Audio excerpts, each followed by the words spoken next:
কোথায় গেলে গো? আমরা তোমার ছাড়া কি করে থাকবো গো? সব ঠিক হয়ে যাবে। অনাথ করে চলে গেল। আরে কি হয়েছে দিদি, এভাবে হাত পা ছড়ে কাঁদছিস কেন? জিজু কি মারা গেল নাকি? তাহলে নিশ্চয়ই ঘুষ নিতে গিয়ে ধরা পড়েছে। তাহলে কি? ওই যে ফিরোজ ভাই আছে না, তাকে গ্রেফতার করতে গিয়েছিল। ফিরোজ ভাই ওকে গ্রেফতার করে নিয়েছে। এই ফিরোজ ভাইটা কে? ও অনেক বড় গুন্ডা, পুলিশ ওর এলাকায় ঢুকতে ভয় পায়। আরে তোমার জিজু তো মেডেল পাওয়ার লোভে ওর এলাকায় ঢুকে পড়েছিল, কিন্তু নিজেই ফেসে গেছে।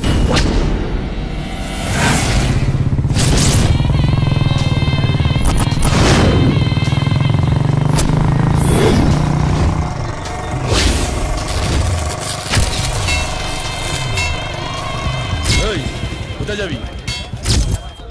ফিরোজ ভাইয়ের সাথে দেখা করব। দাদা হাত ব্যথা করছে। সালা মদন, এই জন্য তো টিপতে বলছি। দূর আপনার না, আমার হাত ব্যথা করছে। अच्छा এই इसके दोनों हाथ तोड़ दे। কেমন লোক পুষেছেন আপনি, কথা কথা হাত পা ভাঙতে আছে? তোমার যাও, তোমার যাও, টিপটি বললাম।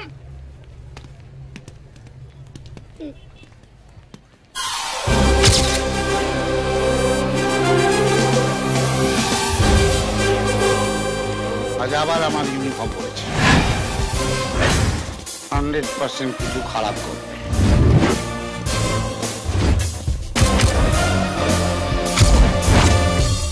ওই পুলিশ কি করছে এখানে? ভাই ও বলছিল আপনার সাথে কিছু প্ল্যান নিয়ে ডিসকাস করার আছে। প্ল্যান? কি প্ল্যান? এক্ষুনি বলছি ভাই। জিজু একটু হেল্প করো। জিজু? কে জিজু? কোন জিজু ফিজু নেই, না আমি কোন জিজু ফিজু চিনি না। আরে জিজু তোমাকে নিয়েই তো প্ল্যানিং। এই দেখো ব্লুপ্রিন্ট, এসো বসো বসো। আরে বসো, এই না ধরো। এই দেখো, এটা হচ্ছে শহীদ বস্তি, আর আমরা ঠিক এইখানে। তা আমাকে বলছিস কেন? এই নাও, যাকে নিয়ে পালাবো তাকে বলবো না? পালাবো? এই থাম, আগে পুরো প্ল্যানটা শুনতে দে। থ্যাংক ইউ ফিরোজ ভাই। এই দেখো, আমরা যদি এখান থেকে সোজা বেরিয়ে এসে নিচে নেমে আসি, তাহলে পানের দোকান। পানের দোকান পেরোলেই সামনে গেলেই সুলভ কমপ্লেক্স। সুলভ কমপ্লেক্স পেরোলেই একটা চায়ের দোকান, আর চায়ের দোকানের পরেই একটা গলি, আর সেই গলি পেরোলেই গলি আর নেই।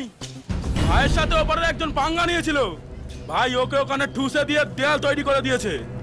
কারেক্ট আছে, ভালোই করেছেন, দেয়ালটা তুলে দিয়েছেন। তুমি টেনশন নিও না জিজু, আমার কাছে প্ল্যান বিও আছে। Plan B? সেটা আবার?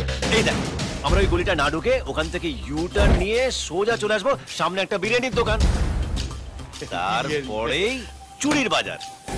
আজ রবিবার, ছুটির দিন, তাই মুসলিম মহিলারা সব কেনাকাটা করার জন্য বোরকা পরে বেরোবে, আর আমরাও তাদের মধ্যে বোরকা পরে ঢুকে যাবো, আর ফিরোজ ভাইয়ের লোকেরা আমাদের খুঁজেই পাবে না। কি ভালো লাগলো না প্ল্যানটা? এরাও তোমার বোরকা, আর এটা আমার বোরকা। সিক্রেট প্ল্যান কেউ যে এরকম ওপেন ভাবে বলতে পারে এই প্রথম দেখলাম। তাই প্ল্যানে আমি কোথায়? ফিরোজ ভাই, আরে আপনাকে ছাড়া কি প্ল্যান সাকসেসফুল হবে? আপনাকেই তো নিয়ে যেতে হবে পুলিশ স্টেশনে। এই নিন, এই নিন আপনার বোরকা।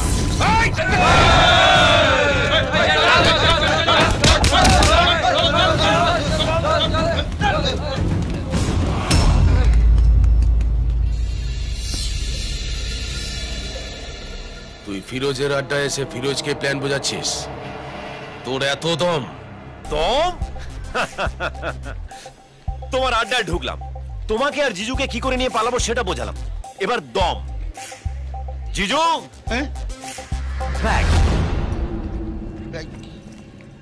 দম ঘড়িতে হয়, বুকে হয়, আলুতেও হয় শুনেছি, কিন্তু দম যে ব্যাগে হয় এই মোড়ক ঝুড়ির কাছে প্রথম শুনলাম। দাও দাও, ব্যাগটা দাও। কি হলো, ফেটে গেল? আমার ফাটে না, আমি ফাটাই, এমন ফাটাই যে জব্দ হবে, শব্দ হবে না। দম দেখাচ্ছি।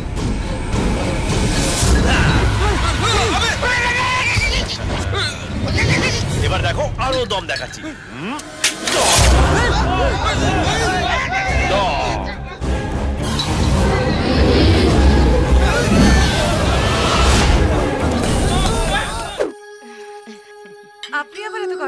করেন কেন বৌদি? তাতে কি আছে, আগে আপনারা আমাদের বন্ধু, তারপরে AIDS virus. AIDS virus, adviser, legal adviser, ওই একই হলো। লে হালুয়া, সবই এক। তুমি তো দেখছি রাঙালু আর শাকালুর মধ্যে পার্থক্যই দেখতে পাও না। একটু আগে ওই আমির খানের গান শুনছিলাম। আমির খানকে চেনেন তো? উনাকে কে না চেনে, আমি তো ওনার জন্য একেবারে পাগল। একে বলে গুণগ্রাহী, গুণের কদর করতে জানে। আর তুমি এদিন চণ্ডী পাঠ, ওদিন সীতা পাঠ, এখন আবার কোন একটা বগলা বাবা বেরিয়েছে তার কাঁচা ধরে টানছে। এতে বৌদির কোনো দোষ নেই দাদা, সব দোষ আপনার। আপনি তো বৌদির গায়ে শহুরে জল হাওয়া লাগতেই দেননি। গ্রামে থেকেও অনেক কিছু শেখা যায়। গ্রাম হলো দেশের শিকড়, আর আমি সেই শিকড়ের মানুষ। আপনি তাহলে আপনার ছেলেকে বিদেশে পড়াশোনা শিখতে কেন পাঠালেন? আমি এই গ্রামেই জন্মেছি, এখানেই বড় হয়েছি, আর এখানেই জীবন শেষ করব। ওদের ব্যাপারটা একটু আলাদা, ওদের সময়ের সাথে পাল্লা দিতে হবে। ভগবান না করুন আপনার অবস্থা যেন হরনাথ বাবুর মতো না হয়। কেন, কি হয়েছে? আপনার মতো হরনাথ বাবু তার ছেলেকে লন্ডন পাঠিয়েছিলেন পড়াশোনা করতে। কি হলো? ছেলে হয়ে গেল মডার্ন, হাইফাই, আর তিনি আর তার স্ত্রী যেমন ছিলেন তেমনই রইলেন কাইয়া। বাবা মাকে বন্ধু বান্ধবদের সামনে নিয়ে যেতে অব্দি লজ্জা পায়, একসঙ্গে থাকা তো দূরের কথা, মা বাবা বলে ডাকে অব্দি না। তারপর একদিন ইউ ব্লাডি দেশিস বলে চলে গেল। তারপর আর বাপের মুখ দেখেনি। ভদ্রলোক মরার দিন পর্যন্ত চাতক পাখির মতো ছেলের জন্য হাপিত্তেশ করেছে। হায় ভগবান, আমাদের বুবুন যদি আমাদের সাথে এরকম করে তাহলে তো আমরা মরেই যাব। আমি কতবার ওনাকে বলেছি, চলো না আমরা একবার শহরে গিয়ে থেকে ওখানকার আদব কায়দা শিখে আসি, তা কিছুতে আমার কথা শুনে না। হ্যাঁ গো, চলো না একবার শহরে। আচ্ছা, 1 মাসের জন্য। বায়না করো না ভাবজি। হরনাথ বাবুর কষ্টটা তো নিজের চোখে দেখেছি। ভাবজি আপনার কাজ করুন। হ্যাঁ, এই সমস্ত ফাইল একটু একটু দেখে দেবেন। আর ওই সোনালী কেমিক্যালসের ফাইলটা আমি সামনের সপ্তাহে দিয়ে দেব। কাজ আপনি বুঝবেন। আজ তাহলে আসি। আচ্ছা ঠিক আছে। একটা রিকোয়েস্ট ছিল স্যার, মানে যদি কখনো আমির খান আপনার বাড়িতে আসেন তাহলে যদি একটু খবর দেন, মানে তাহলে একসঙ্গে একটা ছবি তুলতে পারি আর কি। উনি তো অনেকদিন আগে মারা গেছেন। মারা গেছেন? হ্যাঁ। কি বলছেন দাদা? এই তো কিছুদিন আগে ও 3 ইডিয়টস দেখলাম। 3 ইডিয়টস? আমি ওস্তাদ আমির খানের কথা বলছি। ওর নাম কখনো শুনেছেন? এই চলো, ট্রেনে দেরি হয়ে গেল, আসছি। চলো চলো চলো চলো চলো। তিনজনই একই শোরুমের মাল, 3 idiots. James bond Bangla version গত থেকে সত্য টেনে আনে। সুইটি ওর বয়ফ্রেন্ডকে নিয়ে সারাদিন কাটিয়েছে, সিনেমা দেখেছে, পপকর্ন খেয়েছে, কোল্ড ড্রিঙ্কে চুমুক দিয়েছে। এত কাছে কিন্তু কত দূরে, মাঝখানে 2টো সিটের দূরত্ব ছিল। এবার কি বলবে দিদি, এটা লাভ না লোকসান? সে যাই হোক, মেয়েটাকে নিয়ে তো গেছে। ছেলেটাকে দেখতে কিন্তু হেব্বি, আমার তার মতো ভটকু নয়। যাই হোক, পয়েন্টে আসা যাক। Bond, James bond Bangla version গত থেকে সত্য বার করে আনে। দিদি আমার মনে হচ্ছে এটা প্রেম নয় দিদি, ওদের মধ্যে দূরত্ব ছিল দিদি। হ্যাঁ, নো গুজুর গুজুর, নো ফুসুর ফুসুর দিদি। হ্যাঁ, হলের আলো নিভে গেল, তাও মাঝখানে 2টো সিটের দূরত্ব দিদি। হ্যাঁ, এদিকে হাত ওদিকে আসেনি দিদি। বিশ্বাস করো দিদি, ওই হ্যান্ডিকে হ্যান্ডেল করতে পারবে না দিদি। আমি তোমায় বলছি না প্রেম নয় দিদি। এই মালটাকে যতটা গাধা ভেবেছিলাম ততটা গাধা নয়। এ গাধার ঘোড়ার মাঝামাঝি, শালা খচ্চর। আমার সাথে পোড়া কপর।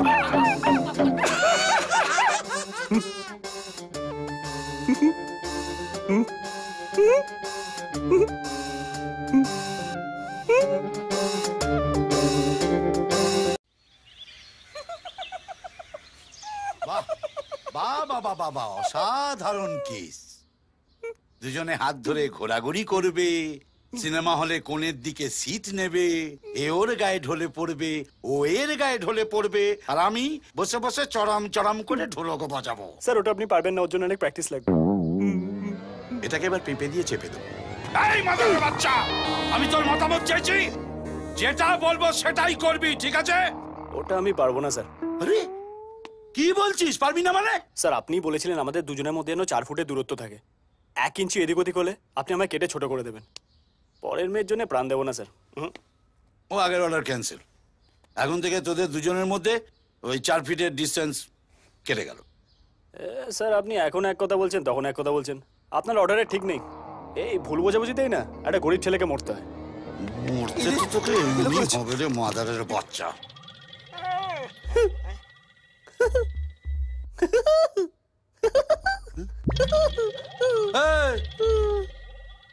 হাসছিস কেন? স্যার আমি বোঝার চেষ্টা করছিলাম যে আপনার অর্ডারগুলো আমি ঠিকঠাক বুঝতে পেরেছি কিনা।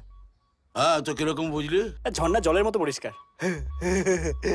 তার মানে আমরা এখন দুজনে হাত ধরাধরি করে ঘুরতে পারবো, দুটো মিষ্টি মিষ্টি কথা বলতে পারবো, আর সিনেমা হলে অন্ধকারে টিকিট কেটে কর্নার সিটে। বাস বাস বাস বাস, অনেক হয়েছে, আর বলতে হবে না। চল হট হট। এই মাদারের বাচ্চার জন্য আমার লাইফটা হেল হয়ে যাবে। এই ভন্ডের জন্য। দাদা ওটা ভন্ড নয়, বন্ড। তুই আবার মাস্টারি শুরু করেছিস?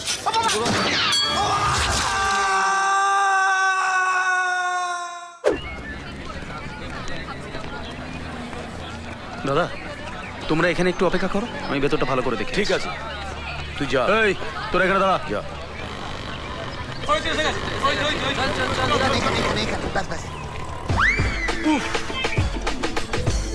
ওই তো এসো এসো, বসে বসো। এই তোদের কেউ ফলো করেনি তো? ফলো করবে কেন রে? যা ভেতরে যা।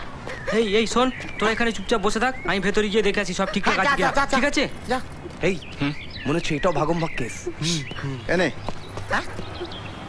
একটা বাজেট করে চলতে হবে। খাবে? জানি তুমি খাবে না, মাংকু আমার কারেক্ট লাইনে আছো, একটু হিসেব করে চলতে হবে তো। ভেতরে জিজ্ঞেস করছে মেয়ের বাড়ি থেকে কেউ এসছে কিনা। বল, ওরা মেয়েকে খুঁজতে গেছে, বল। এই যে মেয়েটা কাঁদছে কেন? ওর হতভাগা বাবার জন্য। সালা টাকার কুমির, এদিকে কলিয়াটা এখন পুরো ইঁদুর ছাড়ার মতো। ওই বাবার জন্য আবার কাঁদছে। কি বলবো কাকু, আমি অটো চালাই বলে মেয়ের সঙ্গে আমার বিয়ে দেবে না? ভাবুন, প্রত্যেক দিন 50 টাকা তেল পুড়িয়ে প্রেম করেছি, সেটা ফালতু। তোমার বাবা তোমায় কি খাইয়েছে? পুঁটি মাছের ঝোল, আর আমি 80 টাকার বিরিয়ানি খাওয়াবো, বুঝেছ? এইসব বাবাদের কি করতে হয় জানেন? মোবিলে চুবে না পুরো ঘাবড়াতে হয়। এভাবে একটা মেয়েকে বাড়ি থেকে বের করে আনতে তোমার লজ্জা করলো না? শুনুন কাকু, বাঙালিরা আর যাই করুক না করুক, জমিয়ে লাইনটা মারতে জানে, বুঝলেন? আর তার শেষ দেখে ছাড়ে। বাড়িতে কেউ লাইন টাইন মারলে জিজ্ঞেস করে দেখবে। এই যে মাউনি, লাইন টাইন মারো।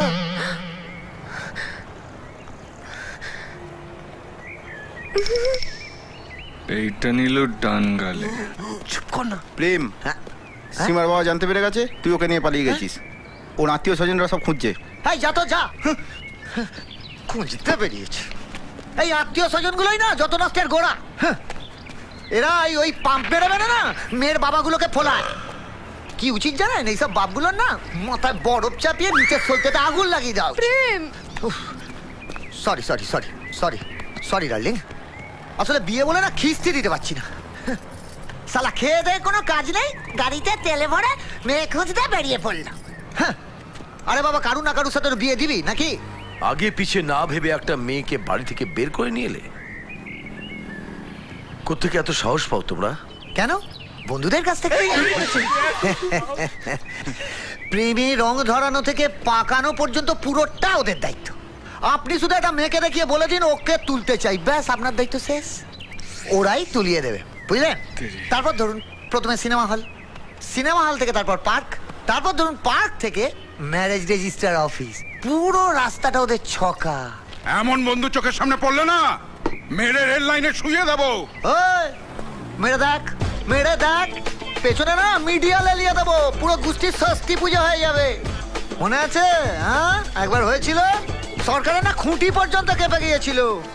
তারপর থেকে না প্রত্যেক দিন একটা করে মেয়ে বাড়ি থেকে পালাচ্ছে। হ্যাঁ, কেউ কিচ্ছু করতে পারবে না। এই, হ্যাঁ, তোমার কি বিবেক মনুষ্যত্ব বলে কিছু নেই? একটা মেয়েকে নিয়ে পালিয়ে এলে, তুমি তাকে নিয়ে সংসার করার স্বপ্ন দেখছো। ওদিকে তার বাবা দিনের পর দিন চোখের জল ফেলছে।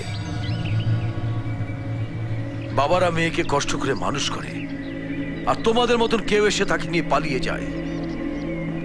একটা বাবার যে এটা কতটা যন্ত্রণাদায়ক সেটা বোঝো।